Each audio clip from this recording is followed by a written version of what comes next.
성령으로 세례를 받으리라 라는 제목을 가지고 말씀을 전하도록 하겠습니다. 여러분, 사도행전을 기록한 사람은 누가복음의 저자 누가입니다.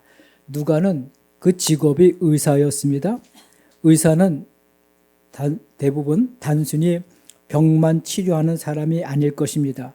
자세히 관찰하고 또 정확히 살펴보고 또 모든 것을 정확히 기록하고 사실을 메모하는 사람들이 바로 의사이기도 합니다.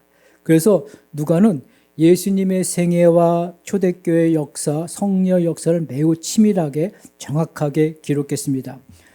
놀라운 사실은 누가가 누가복음과 사도행전을 기록했는데요. 신약 27권 중 누가복음과 사도행전은 2권을 기록했습니다. 27권 중 2권을 기록했다면 그냥 기록했구나 이렇게 생각할 수 있지만 그 누가복음과 사도행전의 그 페이지의 분량은 신약 성경의 4분의 1이 넘습니다.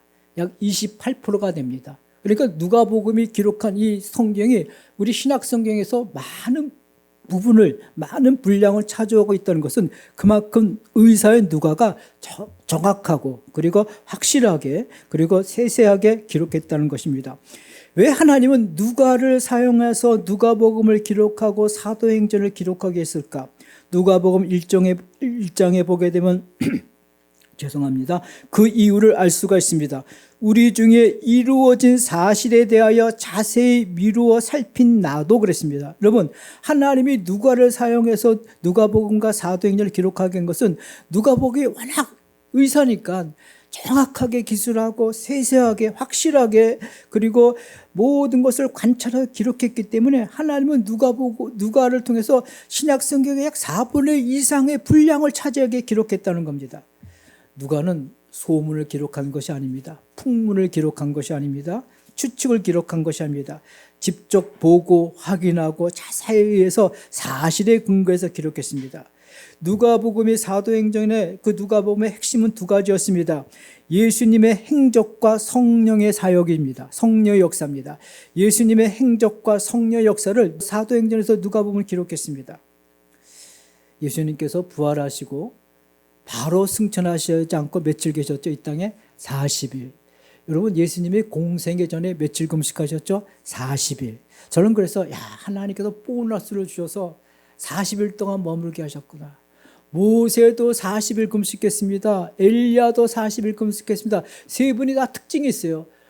족장들의 무덤, 이스라엘 가면요, 아브라함과 이삭과 야곱 족장들의 하다못해 우리 아담의 무덤까지도 있는데 모세의 무덤은 없습니다. 찾지를 못합니다. 시체가 없어요.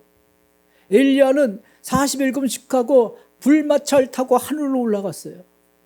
예수님은 40일 금식하셨는데 부활하시고 나서 40일 동안 이 땅에 보너스로 더 계셨어요.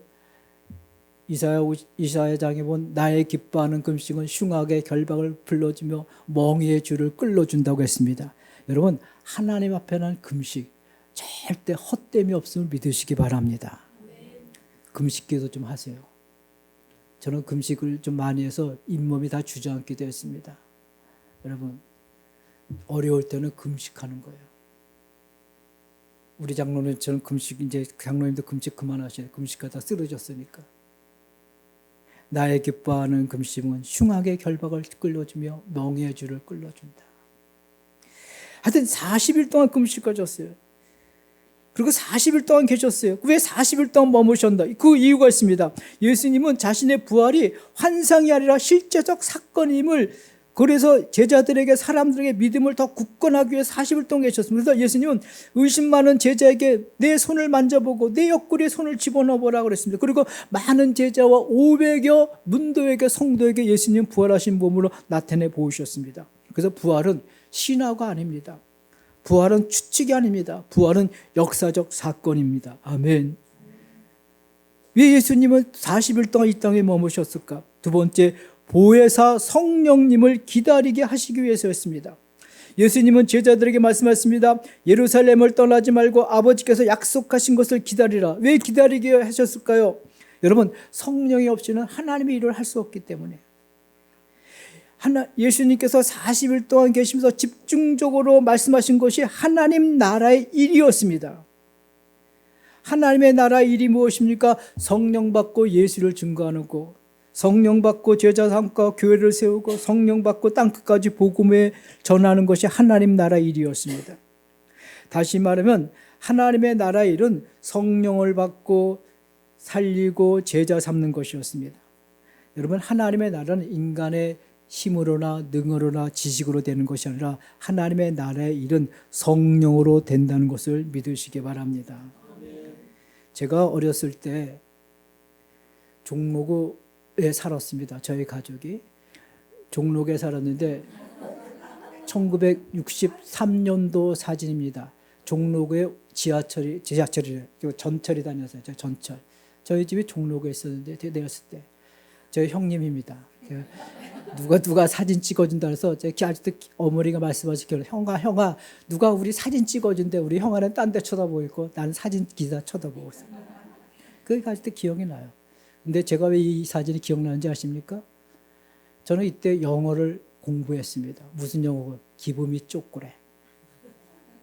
그때 외국 사람과 미군이 지나가면요, 애들이 다 달겨붙어서 기분이 쪼꼬래 하면 어떤 데 깡통 주기도 하고 그 깡통 따서 먹으면 거기에 비스켓이 있고 어떤 건 쪼꼬래 있고 하여튼 외국 사람은 서양 사람은 집은 달라붙어가지고 그냥 쫓아다니면 사람들이. 그래도 우리는 형하고 나는 옷을 잘 입었어요. 아버지가 잘해주셔가지고 그 어렸을 때도. 근데 여러분 나는 기억납니다. 기분이 쪼꼬래 어렸을 때 귀저귀 차고 아직 저 귀저귀 차고 4살 때였습니다. 여러분 그때 한국 교회가 어땠을까요? 천막에서 교회를 세웠습니다. 거의 다. 근데 교회는 굉장히 부흥했습니다. 엄청난 부흥이 이뤘습니다. 사실 그때 한국 교회는 건물도 작고 허술했습니다. 다 쓰러졌습니다. 그러나 눈물의 예배가 있었고 성령의 임재가 있었습니다. 모두가 보릿고개를 넘어가는 그 힘든 시기에 그 모든 사람들은요 전부 다 가난했기 때문에 오직 하나님만 바라보고 오직 하나님을 향한 말씀만 믿고 순종했습니다. 그래서 모두 가난했지만 교회는 폭발적으로 부흥했습니다. 교회만 세웠다면 뭐 2배, 3배, 10배씩 막 부흥되는 거예요. 너무 가난했기 때문에 오직 믿을 수 있는 건 하나님이었습니다. 얼마나 간절히 기도했는지 모릅니다. 그때 사람들은 정말 진실로 기도했습니다. 70년대 말까지 교회는 한국 교회는 부흥했습니다. 그러나 88 올림픽이 끝나고 그때부터 허파의 바람이 불기 시작했어요. 90년대 들어부터 각 집마다 자동차가 생기기 시작했습니다. 자동차가 생기기 시작하니까 예배를 안 찍고 산으로 들러 놀러 다니기 시작했습니다. 2000년대 들어부터 성령 역사가 소멸되고 2010년도 넘어부터는 한 집에 한 차가 한 대, 2대 있을 시부터 사람들은 삶이 편안하기 시작했습니다. 성령의 임재도 사라지고 그 대신 교회는 각종 세미나나 교육이나 선교 여행이 대안으로 들어왔습니다. 그러므로 말미암아 신자들의 마음에는 성령에 대한 간절한 사모함과 간절한 기다림과 이런 것들이 없어졌어요. 왜? 생활이 편리해졌기 때문에, 편안해졌기 때문에. 여러분, 오늘 이 시대에 최첨단 시대, AI 인공지능 시대, 초고속 시대, 초감각 시대에 우리가 가장 필요한 것은 성령의 임재입니다. 아멘. 성령의 역사입니다. 아멘. 여러분, 구약에도 성령의 역사는 있었습니다. 엘리야는 이렇게 기도했습니다. 엘리사는 엘리야에게 있는 갑절의 영감을 내게 주소서. 다윗은요 죄를 짓고 나서 주의 성신을 내게 거두지 말아서. 여러분 구약의 성령의 역사는요 여러분 신방입니다. 신방. 구약의 성령은 우리 위에 임했습니다. 신약의 성령은 우리 위에 임하는 것이 아니라 우리 안에 내주하시는 거예요. 구약 잘 들으세요. 구약의 성령은 신방입니다. 그래서 그 사울에게 임했던 성령은 사울이 죄를 지었을 때 하나님은 그 성령을 거두어서 떠났습니다. 그래서 다윗도 하나님 앞에 기도했습니다. 주여 주의 성신을 제발 내게서 거두지 말아줘. 왜? 신방이니까, 떠나니까. 근데 신약에서의 성령은 우리 안에 내주하십니다. 우리 안에 들어오십니다. 아멘. 그래서 성령은 떠나지 않습니다. 구약이나 신약에나 성령의 역사가 있었지만은 구약의 성령의 역사는 특정한 사람들에게 그 사역을 위해서, 일을 위해서, 사명을 위해서 임했습니다. 모세도 삼손도 다윗도 엘리야도 다 성령이 임했습니다. 그러나 신약의 성령은요, 믿는 자에게 임하시고 믿는 자에게 우리 안에 내주하십니다. 아멘. 예수님께서 말씀하셨습니다. 내가 아버지께 구하겠으니 또 다른 보혜사를 너희에게 주사 영원토록 너희가 함께 있어 하리니. 여러분, 내가 아버지께 구하겠으니 또 다른 보혜사를 너희에게 주사 영원토록 너희와 함께 있게 하리라 라고 예수님께서 말씀하셨습니다. 그러므로 우리의 받는 지금 성령의 역사는 떠나고 신방하는 성령이 역사가 아니라 우리 안에 내주하시고 우리를 인도하시고 우리의 삶을 주관하시고 우리를 이끄시는 하나님임을 믿으시기 바랍니다. 그래서 예수님께서는 제자들에게 뭐라고 말씀하세요? 너희는 성령으로 세례를 받으리라. 따라 하시겠습니다. 성령으로 세례를 받으리라. 여러분, 성령은 우리 인간이 수도사들이 돌을 닦는 사람들이 고안하여 낸 감정물이 아닙니다. 성령은 하나님이 주신 은혜입니다. 우리가 회개하고 말씀에 순종하고 간절히 사모하며 기다리며 오직 하나님 한 분만을 바라볼 때 하나님께서 부어주시는 하나님의 영이십니다. 아멘. 누가복음 11장 13절에 보게 되면요, 하물며 너희 하늘 아버지께서 구하시는 자에게 성령을 주시지 않겠느냐. 마태복음 7장 11절에 하물며 하늘에 계신 아버지께서 구하는 자에게 가장 좋은 것으로 주시지 않겠느냐. 여러분, 성경은 좋은 곳이런데 예전 성경은 가장 좋은 곳. 여러분, 가장 좋은 곳이 무엇입니까? 성령입니다. 성령. 초대교회는 가장 좋은 곳이 뭐였습니까? 성령이었습니다. 여러분, 성령은 하나님 그 자신입니다. 아멘. 성령은 물질이나 환경이나 재물이 아닙니다. 성령은 하나님 그 자신입니다. 여러분, 이 세상에 가장 좋은 게 뭐예요? 하나님 그 자신 아닙니까? 성령은 은혜의 근원이 됩니다. 그래서 위로부터 오는 능력, 위로부터 오는 믿음, 위로부터는 성결함, 위로부터는 평안함, 위로부터 부어주는 거룩함이 성령의 역사입니다. 가장 좋은 성령을 받기를 주님의 축복합니다.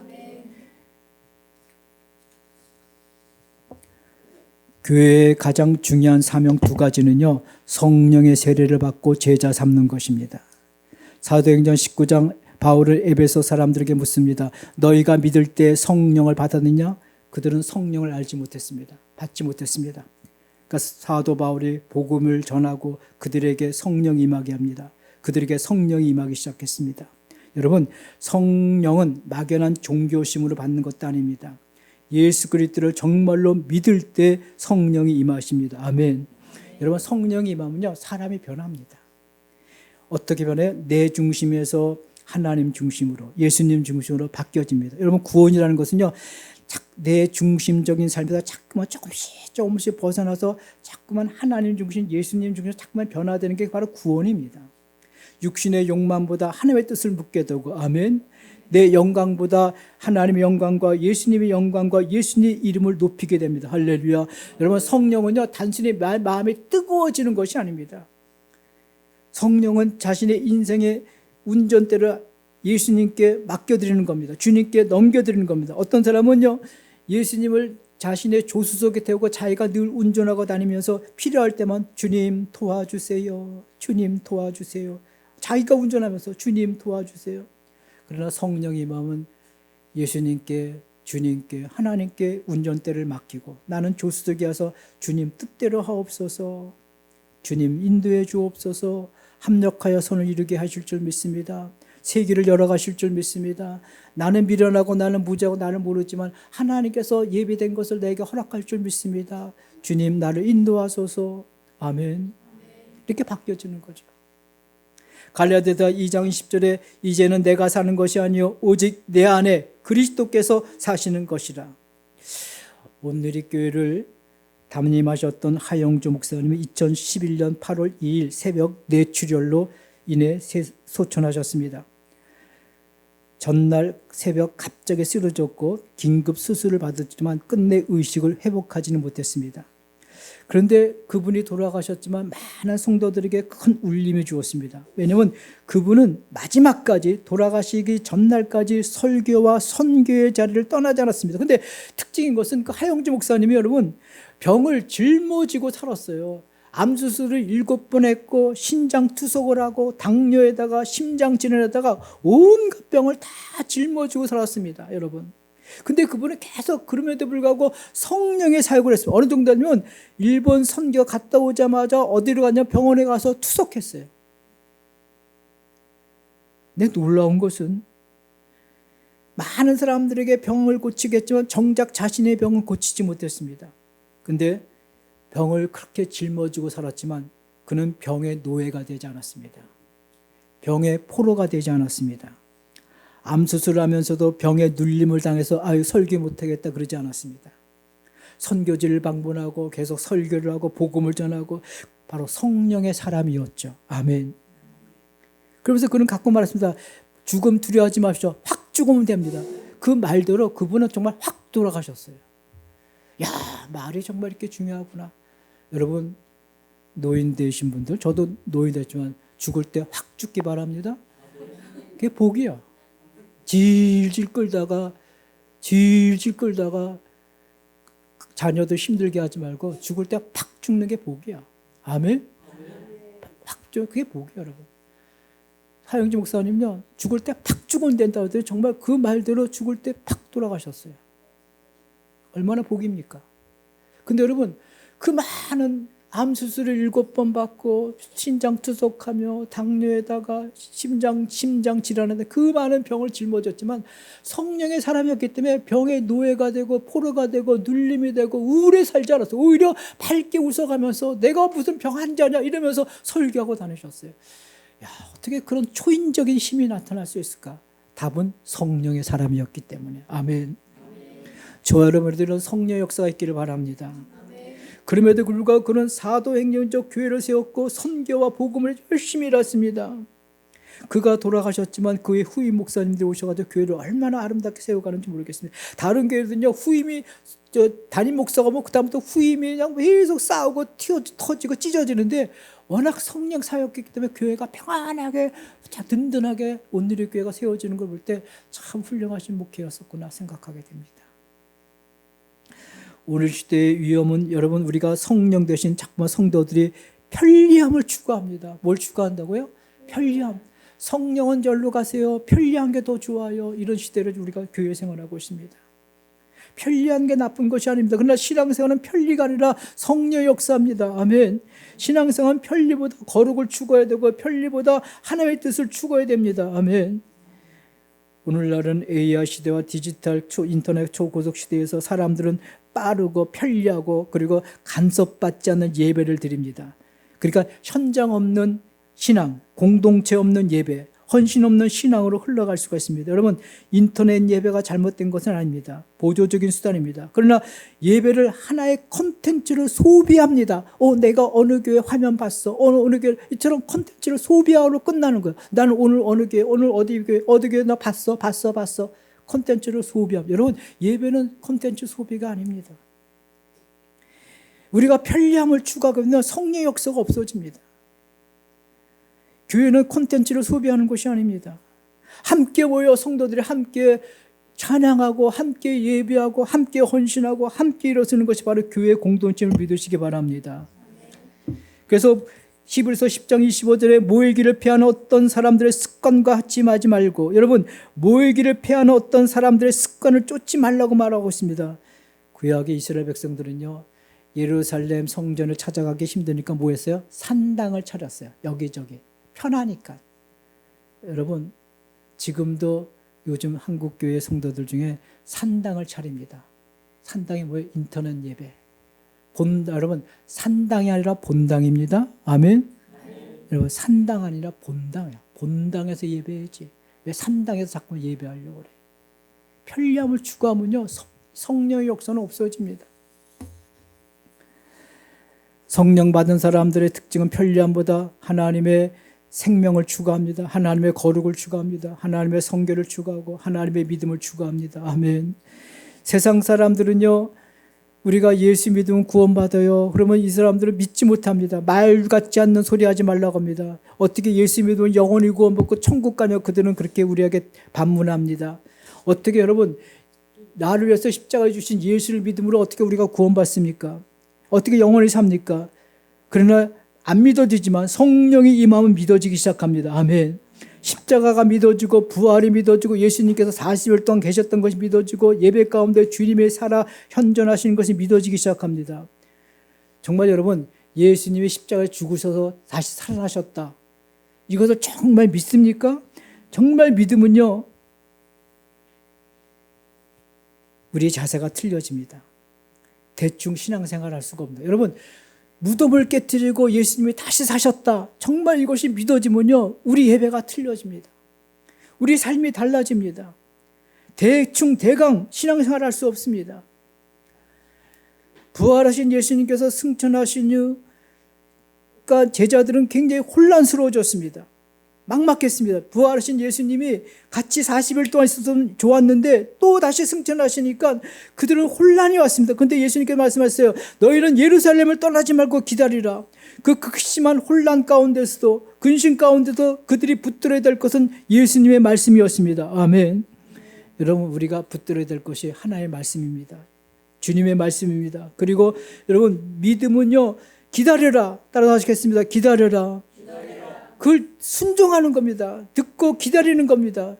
여러분, 기다림은 능동태입니다. 믿음은요, 때로는 능동태입니다. 순종하며 기다리는 겁니다. 우리는 기다리는 걸 힘들어합니다. 내가 빨리 해버리기를 원합니다. 어떻게 되든 빨리 결론 내기를 원합니다. 뒤집어지든 엎어지든 내가 해버리기를 원합니다. 그러나 하나님의 역사는 기다림 속에 성령이 임재하십니다. 아멘. 기다리십시오. 기다려야 됩니다. 참고 기다리면 100배의 이삭을 얻지만 참지 못하고 내가 이를 저지를 벌리면 가시가 되는 이스마엘을 얻습니다. 기다려야 됩니다. 우리가 함께 모여 성령의 큰 세례의 임재를 기다릴 때 성령이 크게 임하실 줄 믿으시기 바랍니다. 여러분, 우리 교회가 다시 성령의 세례를 받게 되면요, 은사적으로 나타나기 시작합니다. 전도하기 시작하고, 주저주저하는 내 입술이 담대히 복음을 전하기 시작하고, 내가 형식적인 예배, 대충 드렸던 예배가 예배의 자세가 틀려지기 시작하고, 그러므로 말미암아 내가 살고 가정이 살고 사회가 살고 민족이 살게 됩니다. 아멘. 예수님의 제자들은 예수님께서 40일 동안 머무시고 승천하실 때 발목 잡고 급하게 물어봤습니다. 주여, 이렇게 올라가시면 어떡합니까? 이스라엘 나라는 언제 해방됩니까? 예수님 뭐라고 하셨어요? 그거 할 필요 없다. 그것도 중요한 거 아니야. 너희가는 성령이 더 중요해. 이렇게 말씀하고 올라갔어요. 우리도 마찬가지입니다. 주여, 내 가족이 힘들었나? 내 가족이 지금 죽어나가나이다. 내가 지금 어려움을 겪고 있습니다. 예수님께서 말씀하셨어요. 그거 그렇게 중요한 거 아니야. 성령 세례가 더 중요해. 예수님 말씀대로 성령 받고 나니까 이스라엘 민족은 온전히 해방되었어요. 여러분, 우리에게 가장 중요한 게 무엇입니까? 가장 좋은 게 뭡니까? 성령 세례임을 믿으시기 바랍니다. 성령은 하나님 그 자신입니다. 하나님 자신이 우리 안에 내주하시는 겁니다. 그때 우리는 성결해지고 거룩해지고 믿음이 있어지고 무엇보다도 하나님의 뜻을 앞설 수 있는 담대함이 있어지고, 그리고 하나님이 주신 영으로 말미암아 내가 살게 됩니다. 할렐루야. 성령의 은사 중 가장 큰 것은 여러분, 하나님의 사랑입니다. 우리가 아무리 교회를 다녀도 성령의 역사를 받았다 할지라도 그 사람에게 예수님의 사랑이 없다고 하면 그건 가짜 성령 세례입니다. 진짜 성령 세례는요, 예수님의 마음이 오는 겁니다. 말라기에 보게 되면요, 하나님이 하도 화가 나가지고 이렇게 말씀해요. 누가 내 성전문을 좀 닫았으면 좋겠다. 누가 좀 성전문을 닫아버려라. 하나님 화가 나셔가지고. 왜? 하나님 앞에 제사 드리고 예배한다고 하지만 하나님의 마음이 없기 때문에. 여러분, 정말 성령 세례를 받으면요, 우리 마음 가운데 예수님의 마음이 찾아옵니다. 예수님의 마음이 싹트기 시작하고 예수님의 마음이 올라오기 시작하는 거예요. 그러므로 우리는 가장 먼저 구할 것이 성령 세례고, 그 다음에 내가 안에 성령 세례 받았다면 내 안에 정말 예수님의 마음이 있는가 없는가를 우리가 생각해 봐야 됩니다. 그래서 성경은 말씀합니다. 예수님 말씀하십니다. 오직 성령이 너에게 임하시면 너희가 권능을 받고 예루살렘과 땅끝까지 이르러 내 증인이 되리라. 여러분, 말씀하십니다. 성령이 임할 때 교회는 살아나고, 성령이 임할 때 사람들이 살아나고, 성령이 임할 때 가족과 민족과 나라가 살아나고 열방이 살아난다는 것을 믿으시기 바랍니다.